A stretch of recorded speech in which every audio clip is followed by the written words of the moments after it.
মহাজগতের প্রতিটি বিষয় ভাবনার উদ্রেক করে। বলা চলে বিশ্বব্রহ্মাণ্ডের ক্ষুদ্র একটি বস্তু চাঁদ। এটিকে নিয়েই মানুষের আগ্রহের শেষ নেই। চাঁদ তার মায়াবী আলোয় মুগ্ধতা ছড়াচ্ছে অনন্তকাল। কবির ভাষায়, যখন গিয়েছে ডুবে পঞ্চমীর চাঁদ, মরিবার হলো তার স্বাদ। আবার আরেক কবির চোখে পূর্ণিমার চাঁদ যেন ঝলসানো রুটি। ধর্ম, সংস্কৃতিসহ নানা আবহের মধ্যেও জড়িয়ে আছে চাঁদ।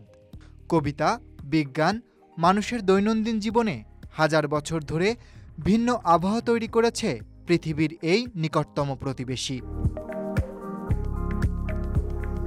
নিজস্ব আলোহীন চাঁদ বছরের নানা সময় হাজির হয় নানা রঙে।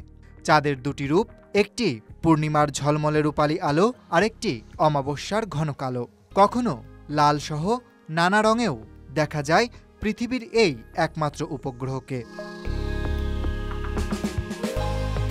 রবিবার দিবাগত রাতে ঢাকার আকাশে দেখা গেল এক ভিন্ন দৃশ্য।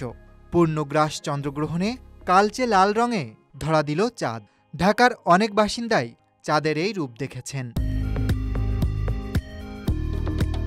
আবহাওয়া অধিদপ্তরের তথ্যমতে বাংলাদেশ সময় রবিবার রাত ৯টা ২৭ মিনিটে চন্দ্রগ্রহণ শুরু হয়। পূর্ণ চন্দ্রগ্রহণ শুরু হয় রাত 11:30টায়। রাত 12টা 11 মিনিটে শুরু হয় কেন্দ্রীয় গ্রহণ।